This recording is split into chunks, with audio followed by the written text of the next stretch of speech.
Había que aproveitar un recurso endóxeno que tiñamos na zona, uns produtos tradicionais que xa a xente conocía de abondo en toda a comunidade galega, pero viña a buscalos e non tiña onde topalos, nin se producía na suficiente cantidade.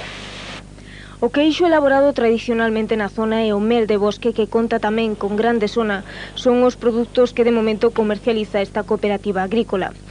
Desde o ano 96 que se xestou a idea ata o pasado mes de marzo non se puido comezar coa actividade ata que se conseguiu gracias ao investimento dos 22 socios e o programa europeo Líder 2, co que se xuntaron os 30 millóns de pesetas precisos para dotar a cooperativa Condado Paradanta de toda a infraestructura necesaria. Hoxe comercializan o queixo que se segue a elaborar de xeito artesanal. Primeiro metémolo no tanque, no tanque de refrigeración. Despois pasámolo de pasteurización.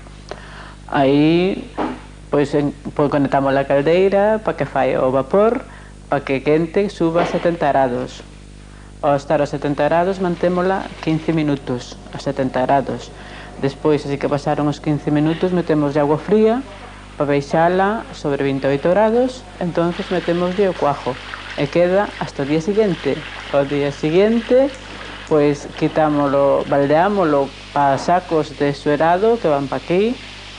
Esta outra, hasta veces o día seguinte, que entonces cando temos a masa, que cando facemos este traballo. O queixo, despois de ser pasteurizado, pois é feito a man, porque é o que a xente demanda, de que sea feitiños as boliñas á man. O único técnico é o da pasteurización, senón normalmente, porque na casa facíamolo coa leite cruda, porque eu tamén o facía na miña casa, pero coa leite pois cruda. Subíase, se a usabas cando a ordeñabas, se valía coa cala temperatura, senón había que cantarla un pouquiño, que o facíalo tú a ollo, máis ou menos. Entonces, puñíase o cuajo e igualmente iba a escurrir por un saco e despois xa se queda a masa. Estas sociedades son unha alternativa laboral importante que, ademais, contan con importantes beneficios fiscais e subvencións que chegan desde a Xunta, desde Madrid e tamén desde Europa, e sempre co afán de fomentar este tipo de sociedades.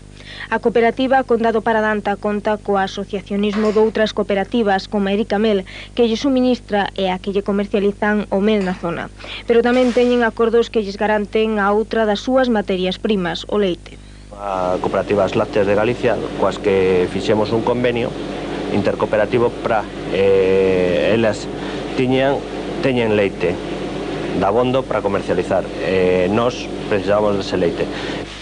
En marzo xa iniciamos a primeira pasteurización do leite e a elaboración do queixo como tal, facéndonos responsables da primeira feira do queixo e mel das Neves. Ata hai uns días o seu mercado limitábase a Galicia, hoxe xa poden comercializar os seus produtos nun mercado máis xeralizado.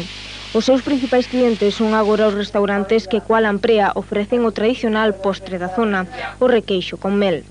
A maioría dos socios desta cooperativa son apicultores profesionalizados que atoparon unha saída comercial a este produto que tradicionalmente consumían nos seus fogares. Cando consumíamos, vendíamos así cos veciños, porque sempre se encargaban, porque cando hai así unhas personas que teñen catarro ou algo, pois entonces sí, as personas que saben que teñen, pois iban a comprar. E cando se vendía, nos agora se lavábamos 2 anos de venderlo aquí na feira, antes de ser socios da cooperativa. Os socios desta cooperativa teñen un obxectivo máis ambicioso que inclúe a posibilidade de ampliar a actividade da sociedade ata a comercialización de hortalizas e o viño que tamén se producen na zona, todo co fin de aumentar o desenvolvemento da comarca.